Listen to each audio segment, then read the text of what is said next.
Greetings, yoga friends. This is Derek with Denver Yoga Underground. Today I'll share a bit of perspective on regular yoga practice.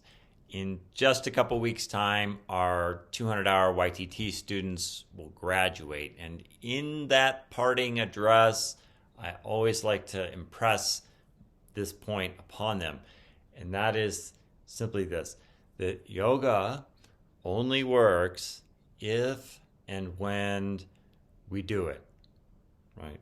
And then I, of course, go on from there to encourage them to make it a consistent part of their lives.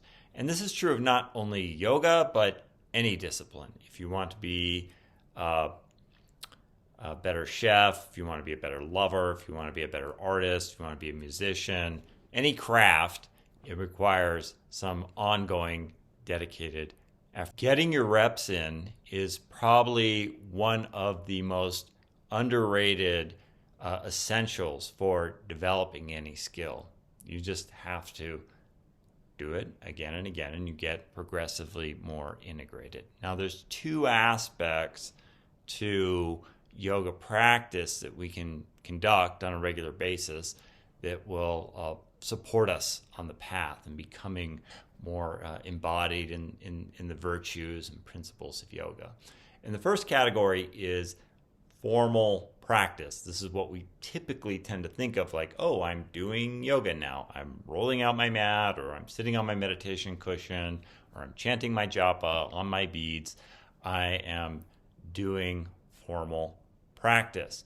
And of course, this is the wellspring from which we try to drink on a regular basis that will then, carry forth both in the immediate and through the rest of our days and accrue over time, over years. And I want to offer a little tweak on. Another way of holding this is to reflect on your own value system and who it is that you wish to become, who it is that you're embodying. And then, yoga practice supports that. My teacher, Baba Haridas, said that yoga begins with the desire to become a better person. This is a cornerstone, fundamental dimension of motivation or having some compelling incentive to practice on a consistent basis. Who are we becoming? And the second dimension or aspect is informal practice, which there are many, and this is all the other time, the rest of your day. And there are many different methods for this, simple mindfulness or awareness of breath when you're driving or transporting or just being, any moment work just fine to be more conscious of our breathing, in our relationships, the things that we don't say in particular relationships, right? In other words, becoming more conscious in thoughts, in our words, in our deeds, and leading with the yogic value system of harmony and compassion, love, and support. And so this is, fills in, the fold of our practice becomes that much more expansive over time.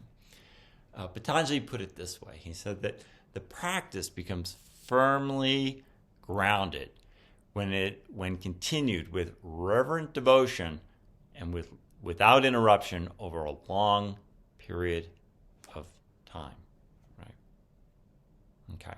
Well, I hope this is helpful in providing perhaps a little motivation for formal or regular practice, as well as opening the fold for informal moments of practice when we can just bring a broader sense of mindfulness and consciousness in our thoughts, our words, and our deeds. This indeed is the true and deeper work of yoga, right? Life is what happens now, not in the future, not in the past, and it's in this immediacy that we can gain the kind of flavor, magic, and sparkle and deeper promise of the yoga system.